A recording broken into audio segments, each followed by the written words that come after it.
Hola, buenas, ¿qué tal? ¿Cómo están? Bueno, mi nombre es Brian Urbeta y yo soy estudiante de la Escuela de Medicina del Tecnológico de Monterrey, Campus Guadalajara. Bueno, esta presentación es con motivo de aprendizaje. Nosotros nos juntamos con varios amigos para describirles o mostrarles diversos temas o diferentes temas respecto a lo que vendría siendo la neuroanatomía. Bueno, en este caso yo les voy a hablar sobre los huesos del cráneo. Les voy a hablar sobre las fosas del cráneo y qué es lo que pasa sobre cada una, sobre las meninges y sobre la irrigación cerebral.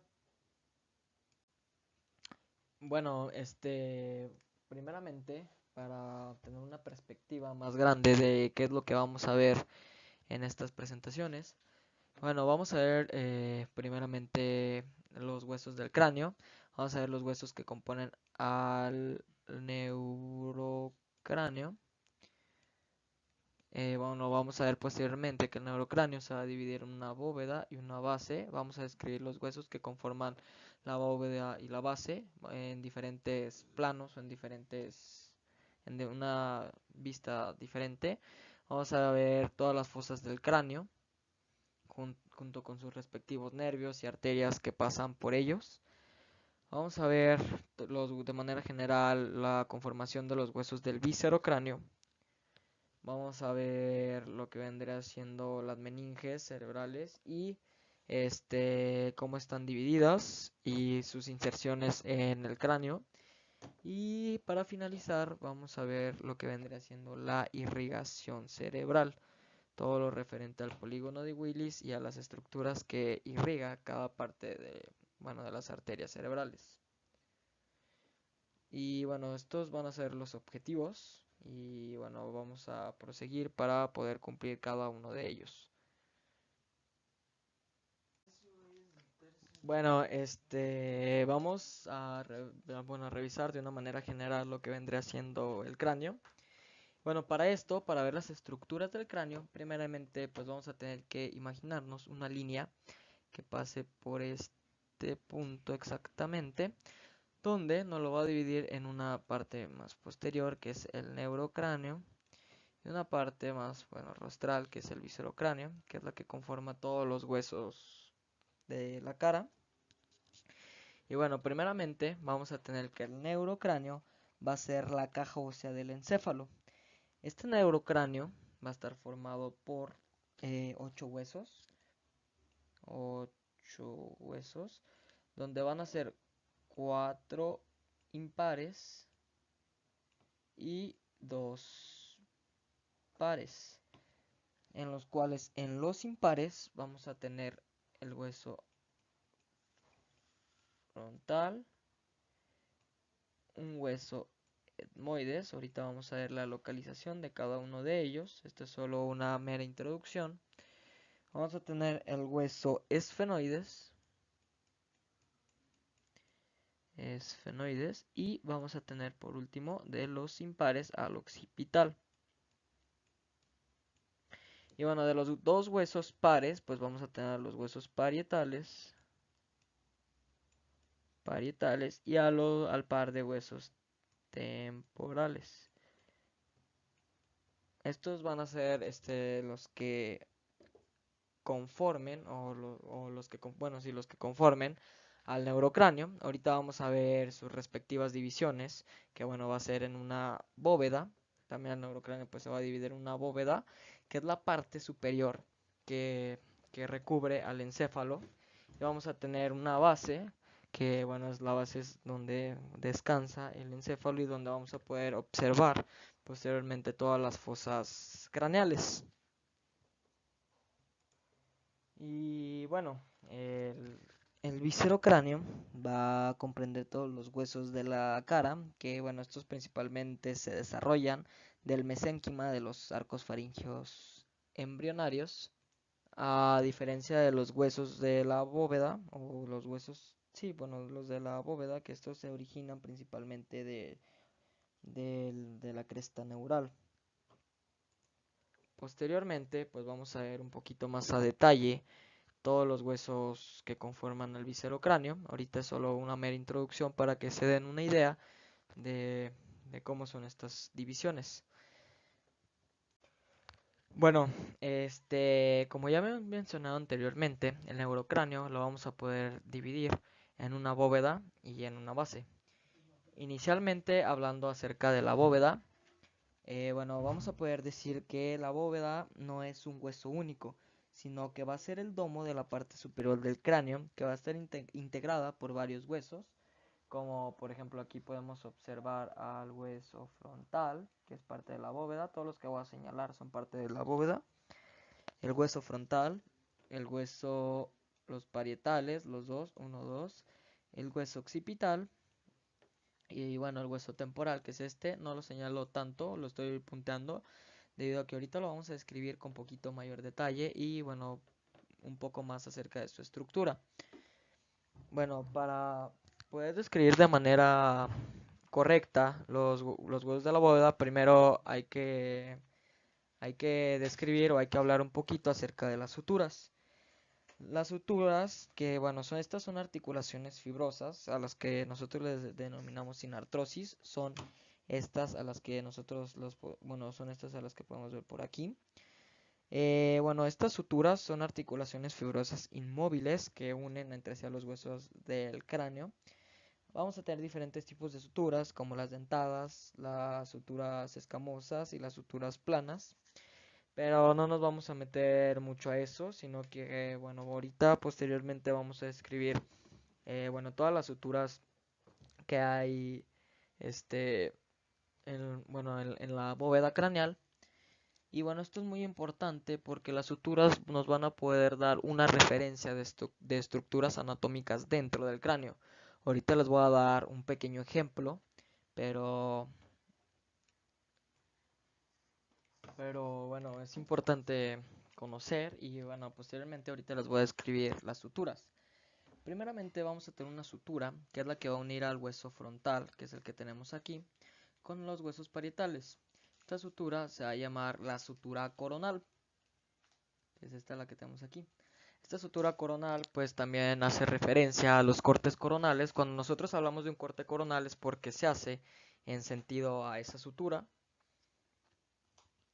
Bueno, también vamos a tener una sutura sagital, que esta sutura sagital va a ser la que va a unir a los huesos parietales entre sí.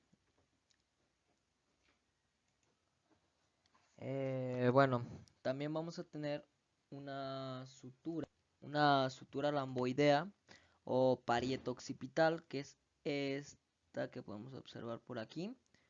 Bueno, estas de aquí es todo esto. Ahorita esto de aquí. Bueno, esta sutura une los huesos parietales con los huesos con el hueso occipital. Y bueno, por último vamos a tener una sutura que es la parieto temporal de manera lateral, como podemos ver en la imagen de la derecha. Es la parieto temporal. Es esta la que podemos observar en línea roja. Y bueno, también vamos a tener otras clases de suturas o de... Bueno, al igual que la sutura, vamos a tener diversos puntos de convergencia aquí en la bóveda del cráneo. Estos puntos de convergencia, como les explicaba, van a ser importantes porque debajo de ellos vamos a poder encontrar estructuras importantes. Vamos a tener un brecma, o bueno, un punto de convergencia aquí al que le llamamos brecma. Este punto de convergencia es donde convergen, valga la redundancia, la sutura sagital con la sutura coronal. Vamos a tener a lambda, que lambda es el punto de convergencia donde llega la sutura sagital con la sutura lamboidea, que es esta la que ya había circulado anteriormente. Vamos a tener aquí en la parte o en la imagen de la derecha un terion, que es un punto de convergencia entre el hueso parietal, entre el hueso frontal, entre el hueso temporal y entre el esfenoides, que es esta la que nosotros podemos ubicar aquí. Y bueno, vamos a tener una a la que nosotros le denominamos asterium. asterium, que es esta que estoy circulando ahorita en este momento. Esta asterium es la que une el hueso parietal, el hueso temporal y el hueso occipital. Vamos a tener otro tipo de suturas, perdón, puntos de convergencia, los cuales, por ejemplo, vamos a tener un punto de convergencia al cual le denominamos el estefanión, que es este que tenemos aquí. Déjenlo subrayo con un color diferente. A ver, con azul. Aquí. Por ejemplo, este estefanión va a ser un punto de convergencia que se ubica en la línea temporal superior, donde también cruza la sutura coronal. Y bueno, este punto de convergencia va a ser muy importante porque, por ejemplo, los cirujanos lo toman como que aquí abajo se encuentra el área de Broca, que es el área motora del lenguaje. Entonces, cuando los cirujanos quieren dar o quieren hacer una operación, ya saben más o menos qué abordaje pueden ellos utilizar para poder operar ese tipo de zonas. Por ejemplo, cuando hay que retraer o quitar un tumor cerebral. Bueno, ok, bueno, vamos a ver un poquito más a profundidad cada hueso del neurocráneo, solamente para conocer meramente la anatomía que los compone. No nos vamos a meter muy a fondo en esto, sino que solamente para conocer las estructuras más importantes, ya que debido a esto, pues, por ejemplo, va a haber algunos agujeros o algunas partes que sean importantes o referentes para ciertos tipos de nervios, arterias, etcétera.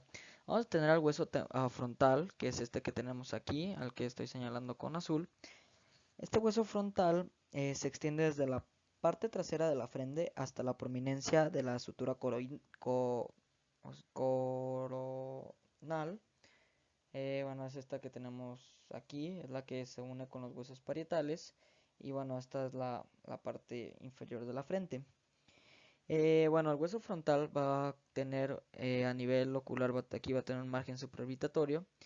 Y vamos a tener por aquí un agujero supraorbitatorio, que bueno, por este agujero pasan arterias y nervios y venas supraorbitatorios. Y bueno, también otra estructura importante que tiene el hueso frontal es una área suave que se encuentra apenas arriba de la nariz, que es a lo que nosotros le denominamos glabela.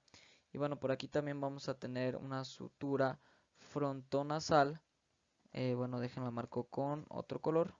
Es esta, bueno, que podemos ubicar aquí. Si tuviéramos a los huesos nasales inferiormente, bueno, posteriormente a estos, se podría ver con más claridad esta sutura. Bueno, que esta conecta ya lo que vendría siendo el hueso frontal con los huesos nasales. Bueno, vamos a tener a los huesos parietales. Este es el parietal, el que podemos observar bueno, en su diapositiva hasta el lado derecho, el que estoy marcando con una P. Bueno, este hueso parietal va a estar rodeado por 4 suturas que, bueno, son como las que ya había mencionado: la sagital entre los huesos parietales y la coronaria, que lo une al margen anterior junto al hueso frontal; la lamboidea, que es la que lo une al hueso occipital, que bueno, que se encuentra por acá; y la parietotemporal, que es la que lo une pues con el hueso temporal. Eh, Y bueno, otra cosa importante que, como ya les habías mencionado anteriormente, bueno, esta zona que ahorita estoy marcando con el color rojo va a ser o van a ser un tipo de extensiones o muescas o engrosamientos de aquí de la parte temporal, que bueno, estos son a lo que nosotros le denominamos las líneas temporales superiores e inferiores. Estas van a ser importantes porque por aquí también vamos a poder identificar diferentes estructuras, como ya les comentaba del estefanión, el ejemplo que les comentaba anteriormente del área de Broca, bueno, que se toma como una referencia anatómica para bueno, para un abordaje quirúrgico en esta zona. Bueno, vamos a tener a los huesos temporales. Estos huesos temporales son un poquito más complejos. Es este que tenemos aquí. Estos huesos temporales, bueno, van a tener o van a estar divididos en 4 partes o 3, dependiendo de la bibliografía que lo lean. Una parte va a ser la escama del occipital, que bueno, es esta parte que nosotros tenemos por aquí. Esta escama del occipital es más o menos plana y vertical, y bueno, es la que está rodeada por la sutura parietotemporal. Esta posee dos características notorias, que es la apófisis cigomática, que es esta extensión de hueso que podemos ver por aquí. Y bueno, también vamos a tener una fosa mandibular, que la podemos localizar, bueno, inferior a esta apófisis cigomática en este punto.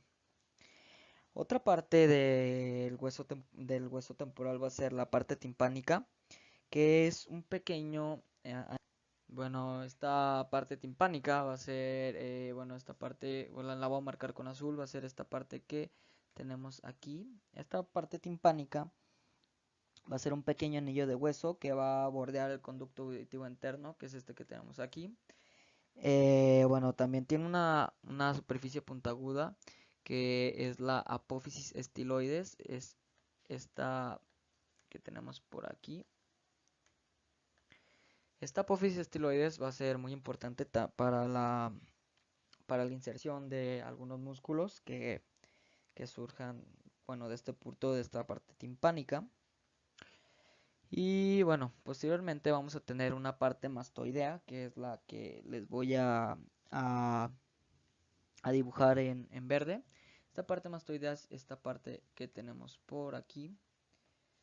Y bueno, se extiende hasta acá abajo. Esta parte mastoidea principalmente tiene un rasgo característico que es a lo que nosotros le denominamos la apófisis mastoides, que es esta que tenemos aquí.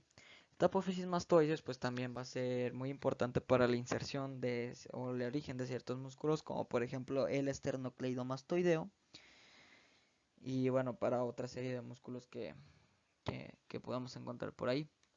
Y bueno, finalmente vamos a tener una parte pétrea, que esta parte pétrea bueno, se observa más bien una, en un corte medial, en una zona bueno, anterior o más profunda. Y bueno, esta parte pétrea se puede ver en el piso craneal, y esta separa la fosa craneal media de la posterior, como ahorita vamos a ver en la, en la base del cráneo. Y bueno, por último vamos a tener al hueso occipital. Este hueso occipital, pues principalmente el rasgo más característico es que va a tener un gran orificio, que es el que les estoy señalando por aquí. Déjense lo señalo con rojo para que se aprecie un poco mejor. Este agujero occipital va a ser, bueno, va a ser donde entre o donde penetre la médula espinal. Vamos a tener también aquí unos cóndilos muy importantes, que son los que se ubican por inferior al hueso occipital. Estos cóndilos nos van a ayudar a sostener lo que vendría siendo la cabeza. Y bueno, también este hueso occipital va a albergar el conducto del hipogloso, el conducto condilio, pero esto los vamos a apreciar mejor en la parte de la base del cráneo. Bueno, vamos a tener posteriormente la base del cráneo. Bueno, en estas diapositivas yo les voy a hablar sobre los huesos que componen a la base del cráneo, mas sin embargo, en esta no me voy a meter profundamente a los orificios, ya que posteriormente en otras diapositivas vamos a hablar un poco más de detalle y bueno, de los huesos o de los nervios, arterias que atraviesan por esos huesos. Vamos a tener primeramente que la base se va a poder dividir en una fosa craneal anterior, que bueno, aquí ya se los está marcando, una media y una posterior.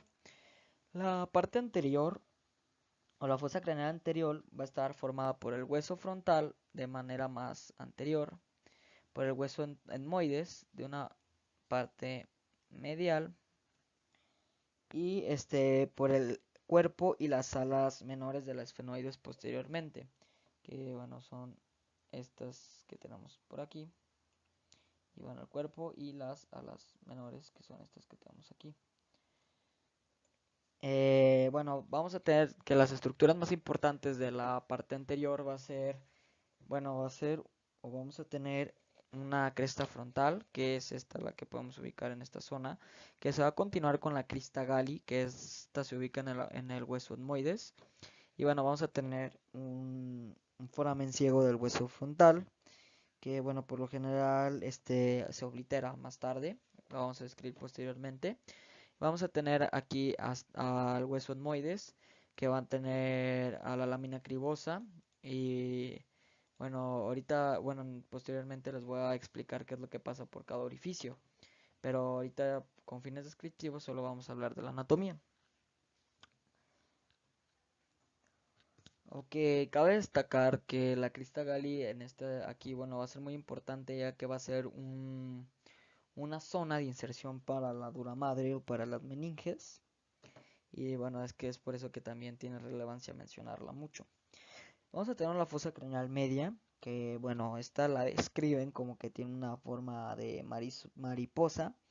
Presenta una parte central, que es esta la que podemos ubicar aquí, que bueno, donde ubicamos a nosotros a la silla turca, que bueno, esta silla turca es donde se encuentra la hipófisis. Bueno, posteriormente vamos a tener aquí en esta zona los procesos clinoides anteriores y los posteriores, que estos van a como a cubrir a lo que vendría siendo la silla turca. Y bueno, vamos a tener una serie de agujeros muy importantes en esta zona, que bueno, posteriormente los voy a describir más a detalle. Bueno, estos agujeros van a ir desde la fisura supraorbitaria superior, el foramen redondo, el oval, el espinoso y el rasgado, este, el foramen rasgado. Y bueno, ahorita los vamos a ver con un poquito más de detalle. Y bueno, también vamos a tener que, o finalmente vamos a tener que el límite entre la fosa craneal media y posterior es el borde superior de la porción petrosa del hueso temporal, que bueno, es esta zona que podemos ubicar, es esta zona, bueno, esta zona que podemos ubicar por aquí, ya está señalada con una línea punteada. Y también va a ser bueno, eso es lateralmente. Y bueno, posteriormente o medialmente va a ser el dorso de la silla turca del esfenoides, que bueno, es esta zona que tenemos por aquí. Porque bueno, la silla turca se va a dividir en ciertas zonas específicas. Por ejemplo, vamos a tener tres zonas importantes, que va a ser el tubérculo de la silla, el tubérculo, que es esta zona que tenemos aquí, la zona hipofisiaria y el dorso de la silla, que aquí es donde termina o donde culmina la parte medial. Y bueno, finalmente vamos a tener la fosa craneal posterior. Esta fosa craneal básicamente está compuesta o conformada por el hueso occipital, principalmente, pero el dorso de la silla turca de la esfenoides marca su límite anterior centralmente, como ya les he explicado que era el límite. Esto, bueno, aquí vamos a poder observar un agujero enorme, que es el agujero occipital. Por este agujero occipital pues va a pasar la médula espinal hacia la parte superior y bueno, va a atravesar el cráneo, por aquí la médula espinal. Y bueno, al igual que las demás porciones de huesos, aquí en el hueso, bueno, en la fosa craneal posterior, vamos a ubicar o vamos a poder ver diferentes tipos de fisuras o de agujeros que, bueno, les voy a explicar más a detalle posteriormente. Ok, bueno, vamos a tener una base externa, una cara externa de la base del cráneo. Esta va a estar dividida por una parte bicigomática o por líneas bicigomáticas y por líneas bimastoideas que se encuentran entre las apófisis mastoides. Bueno, aquí vamos a poder encontrar, o bueno, lo vamos a poder también dividir en una zona anterior, media y posterior, donde la zona anterior, los principales rasgos o lo principal va a ser, bueno, aquí vamos a tener la parte del hueso frontal. Aquí, bueno, aquí en la parte, bueno, aquí vamos a tener los huesos palatinos, que son estos que tenemos aquí. Ok. Vamos a tener a lo que vendrá siendo en esta zona, bueno, esta es la zona maxilar. Vamos a tener la fosa incisiva, la apófisis palatina, que son estas que tenemos aquí, la sutura palatina media, que es esta sutura, que es una sutura plana, que es la que encontramos aquí. Y bueno, una sutura palatina transversa, que es esta que ubicamos por aquí. Posteriormente, pues vamos a tener a los huesos palatinos, donde van a estar compuestos por una lámina horizontal. Vamos a tener aquí los agujeros palatino mayor y el agujero palatino inferior.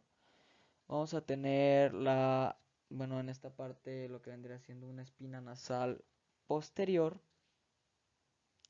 Y bueno, en esta parte vamos a tener lo que vendría siendo la apófisis piramidal, que es esta zona que tenemos aquí. Bueno, en la parte posterior, pues vamos a tener que por aquí se van a seguir las coanas, que son estos orificios que tenemos por aquí, y el vómer, que es un hueso del viscerocráneo. Estas van a ser las alas menores esfenoidales. Y bueno, esta zona, o ya en la zona más posterior, disculpa, en el hueso occipital, pues vamos a poder encontrar lo que vendría siendo el agujero magno, el conducto del nervio hipogloso, que es el que tenemos por aquí. Vamos a tener la protuberancia occipital externa, que es esta que tenemos aquí, donde aquí llegan los senos venosos. Vamos a tener también los cóndilos occipitales, que son muy importantes para sostener o para detener lo que vendría siendo el cráneo. Vamos a tener unas líneas nucales inferiores, que son estas líneas que tenemos por aquí. Bueno, al igual vamos a tener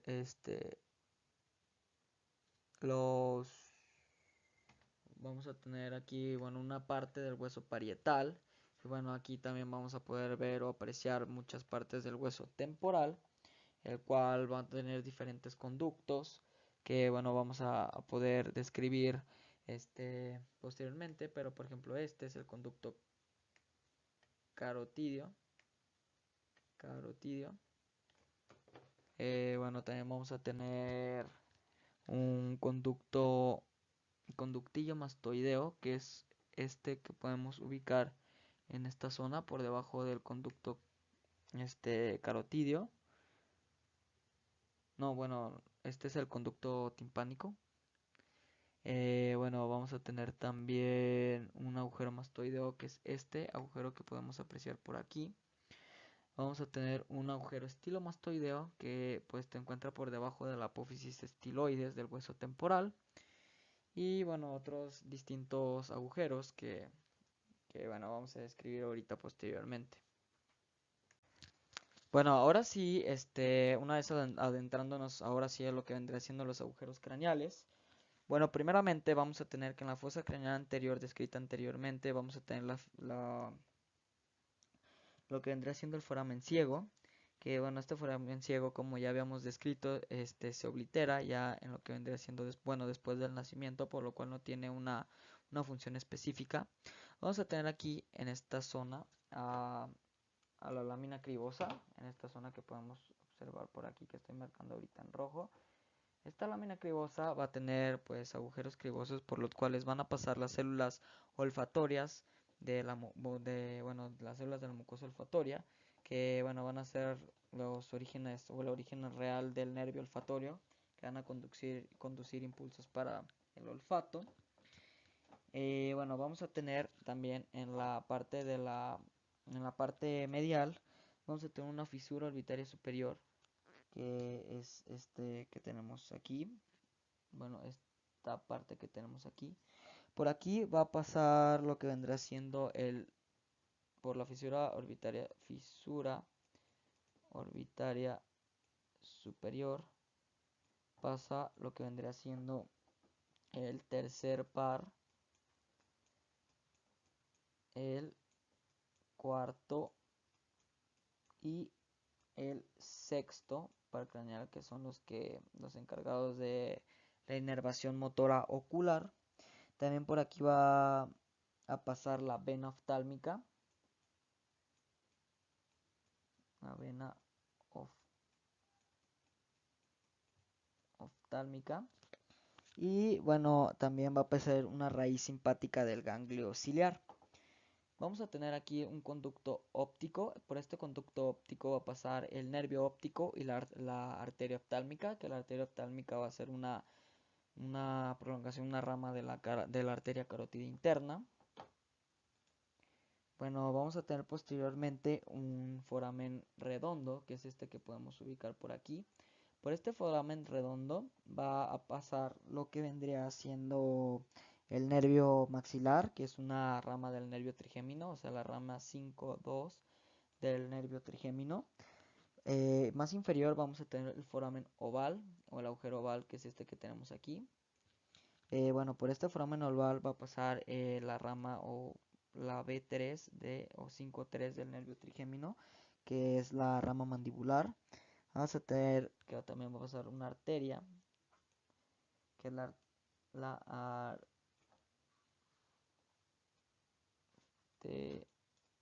arteria pterigomeningia, y una vena del, del foramen oval. Ok.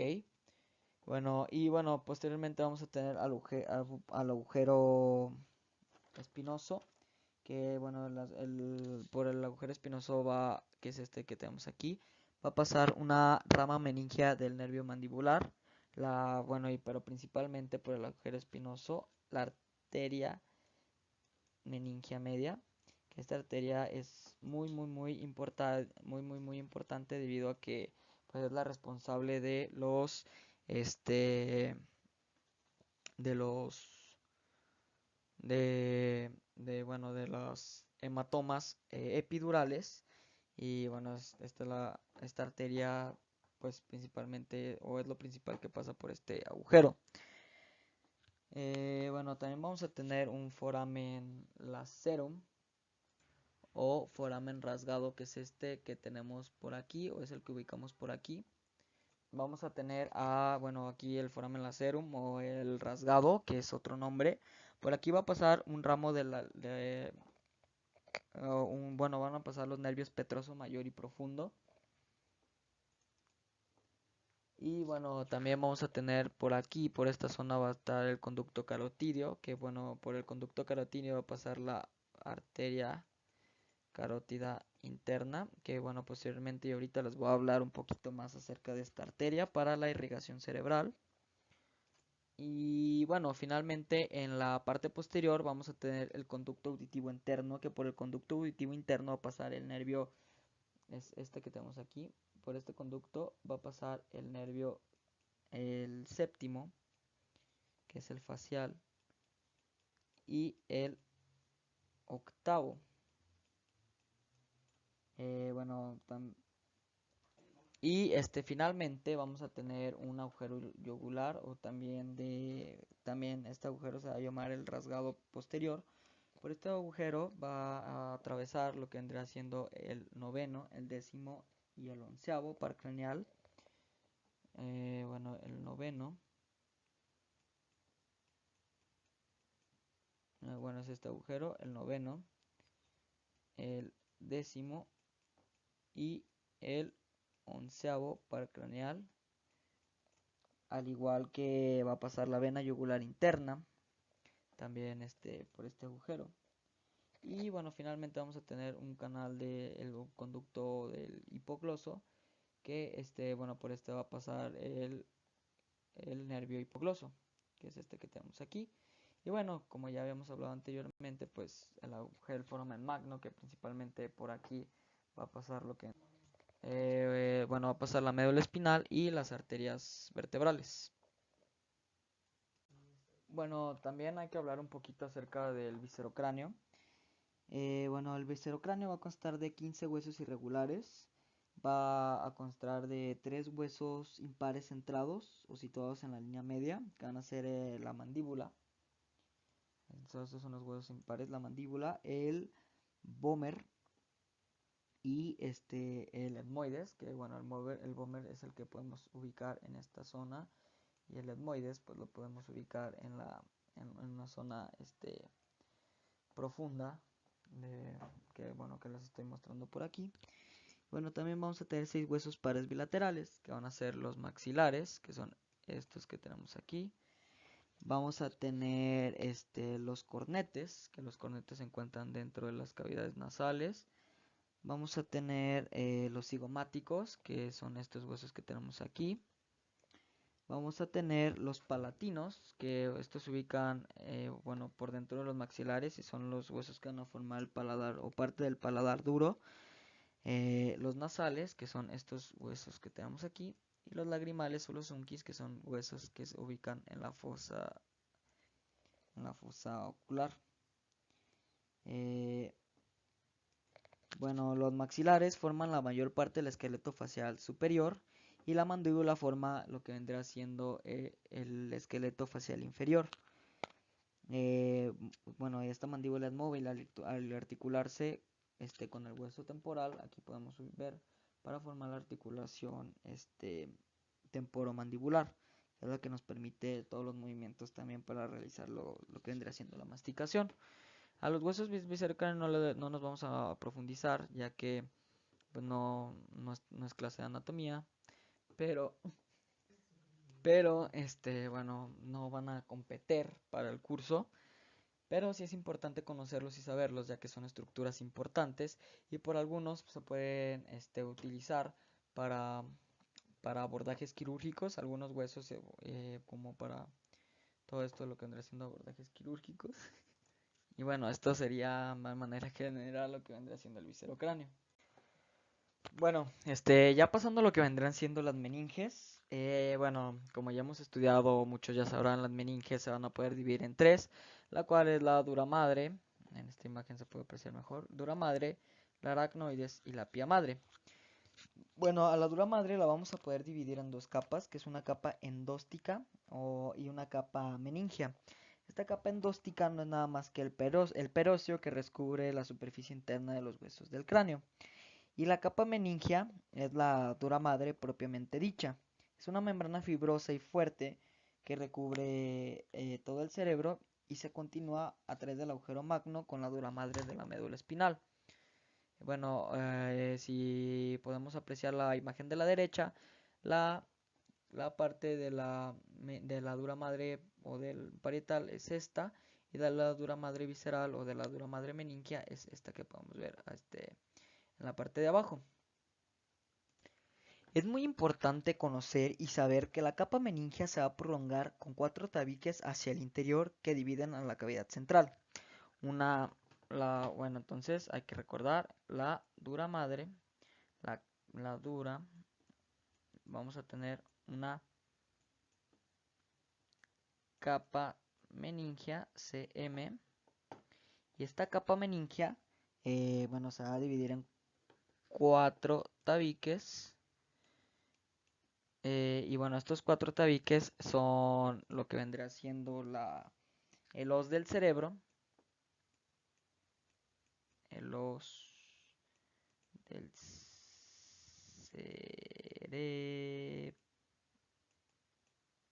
cerebro. Vamos a tener la tienda del cerebelo.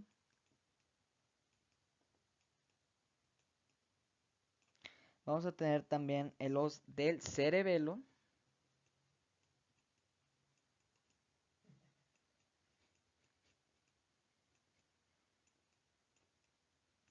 Y finalmente el diafragma de la silla. Diafragma lo voy a abreviar con una DS. Donde el os del cerebro pues es una hoja falciforme de la dura madre que se sitúa en la línea media entre los 2 hemisferios. La tienda del cerebelo pues es una hoja de dura madre en forma de media luna y que forma el techo de la fosa craneal posterior.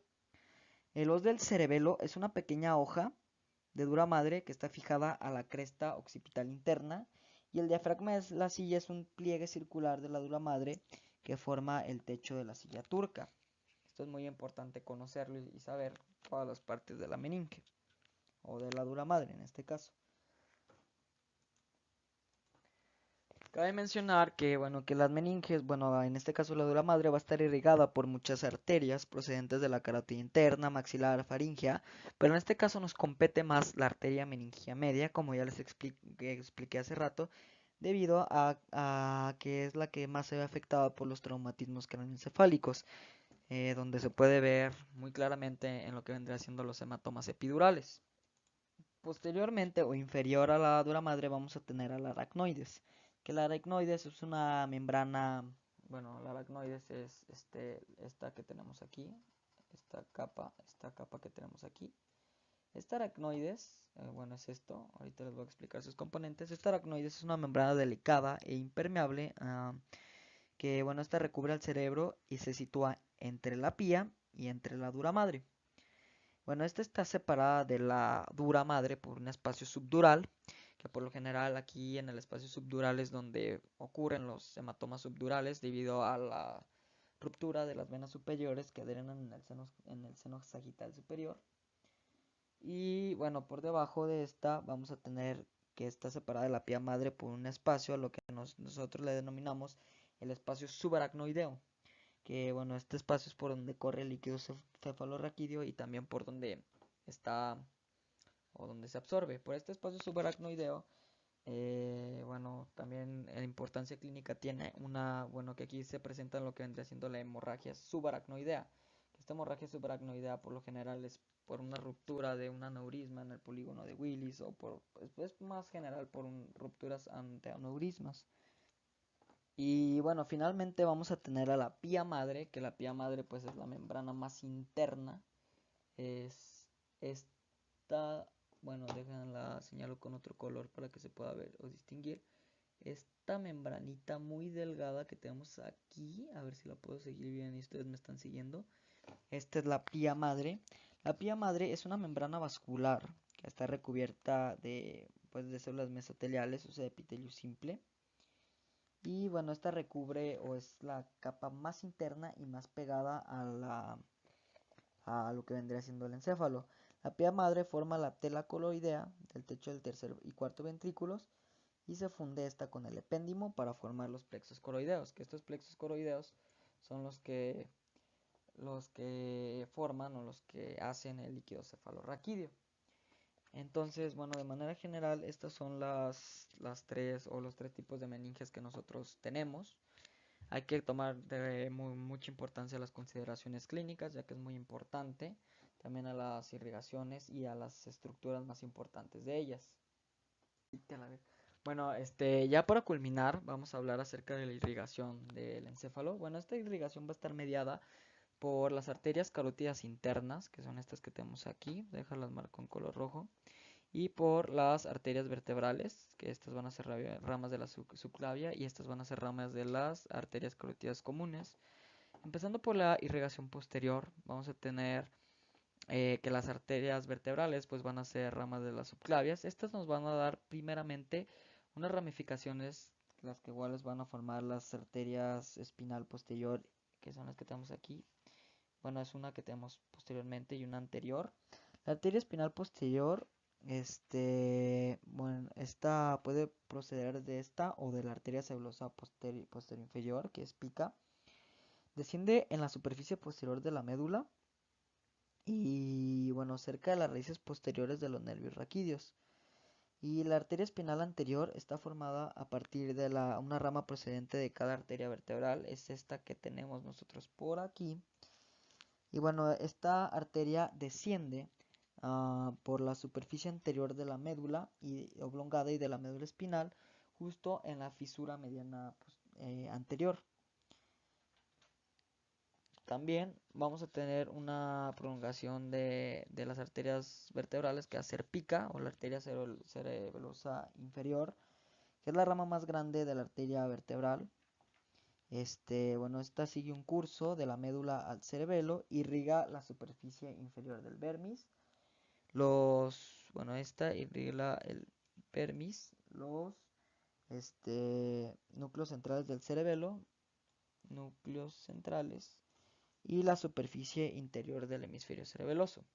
Vamos a tener que estas van a a juntarse o se van a estomosar y van a formar lo que vendría siendo la arteria basilar. Esta arteria basilar va a pasar o esta va, bueno, va a pasar exteriormente por lo que vendría siendo el puente de Barolio. Esta va a tener unos ciertos tipos de ramificaciones, las cuales van a ser unas ramificaciones muy pequeñas que van a ser las arterias pontinas, que van a inervar ciertos segmentos laterales del puente. Vamos a tener las arterias cerebelosa interior anterior, que es AICA, que es esta que tenemos aquí.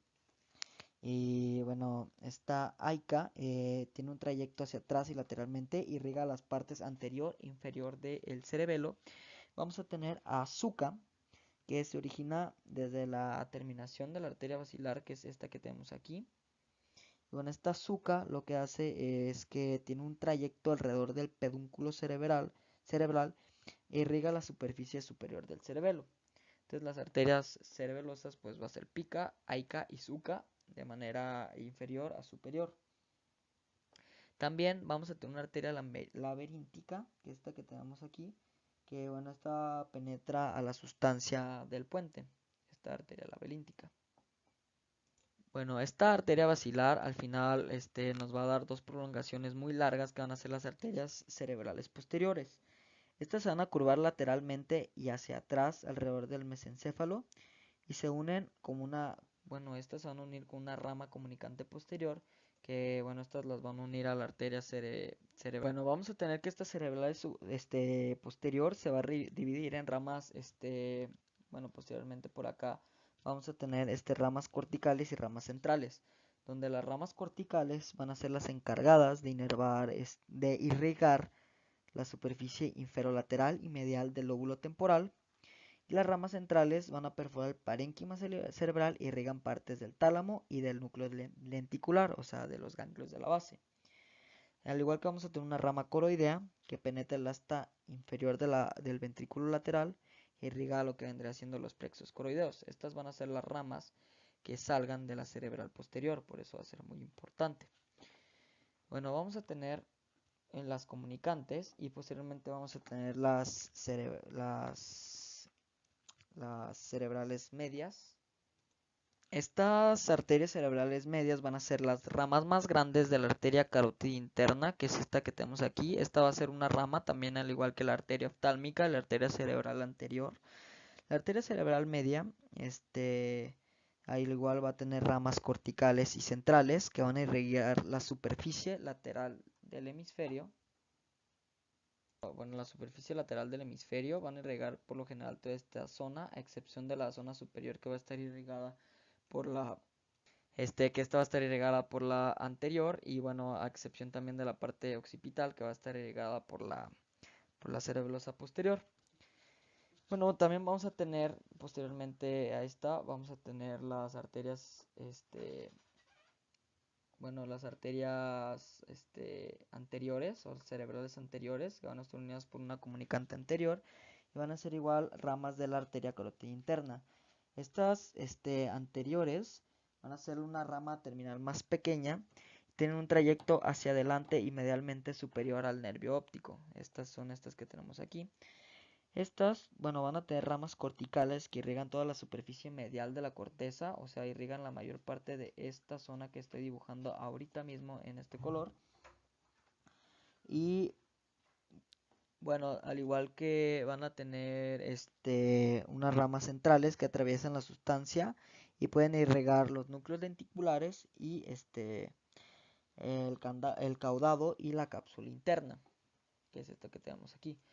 Estas arterias que confluyen van a formar lo que vendría siendo el polígono de Willis, que este polígono de Willis pues es muy importante ya que es la estructura de la cual se derivan todas las ramas que van a irrigar todas las demás superficies del cerebro. Aquí también vamos a tener, bueno, aquí vamos a poder también observar, me faltó mencionar sobre la irrigación de la cerebral posterior, que es la zona, en un corte medial, la zona inferior, la zona del lóbulo temporal y del lóbulo occipital. Y bueno, básicamente esta va a ser la irrigación del encéfalo, la cual pues va a estar mediada por las arterias vertebrales y las carótidas. Y bueno, esto, de mi parte, pues esto sería todo. Espero que les haya gustado este video. Muchísimas gracias por su atención y espero que les haya agradado y gustado. Gracias.